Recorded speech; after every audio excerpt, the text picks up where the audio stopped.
I think the thing that inspires me most to do what I do is seeing people from all over the world respond to my music, to my videos on YouTube.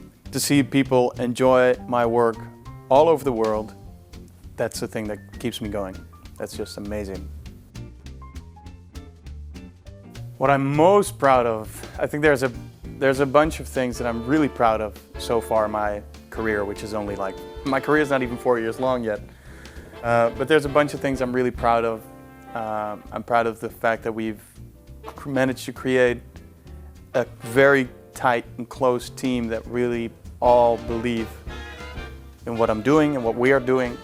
And the fact that we've been able to keep growing throughout some challenging years, that's something I'm very proud of. Yeah, I guess I'm most proud of my learning curve, and yeah, I guess I'm really proud of how we've all been growing. The single biggest influence in my life, getting to where I am right now, that's a difficult one because I don't think there's one. There's a tight group of people. There's Team Dennis van Aarssen, and I think they all have their own influence on keeping me going and getting me to where I want to be. So I'm gonna give a cliche answer and say my girlfriend is the one that is the single biggest influence on that. She is the inspiration to many of the songs that I put out, and the songs, the music, that's where it all starts. And yeah, she inspires those mostly, so yeah, I'm gonna say her.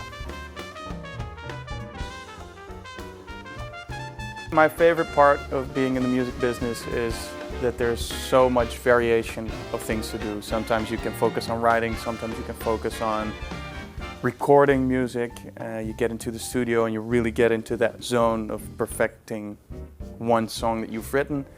And then another aspect is playing live, and when you're playing live, then that's what you can dive into and really get into. How do I make the perfect show, and what works and what doesn't work. I love how much variation there is, and there's a very awesome balance. Sometimes I'm really in a writing mood, and sometimes I'm really in a playing mood, and when I'm in the studio, I'm really in that studio mood.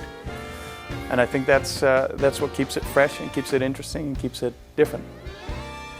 Oh, and the least favorite part of the industry, the lack of control you have over what songs do well. Music is so subjective.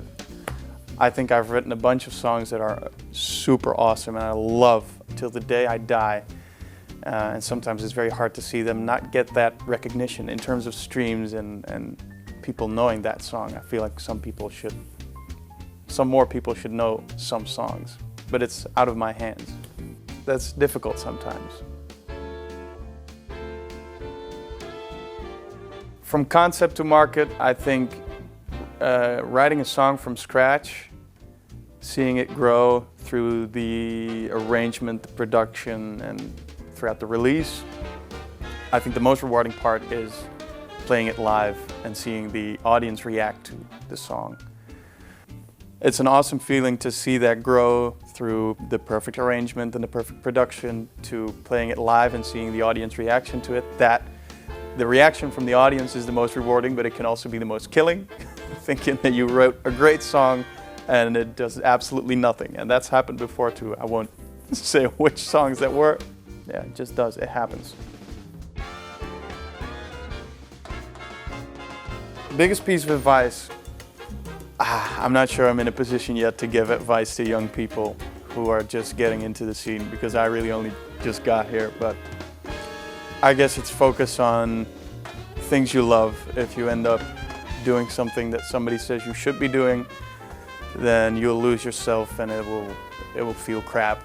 And if you don't succeed while doing the things you love, then at least you're doing something you love.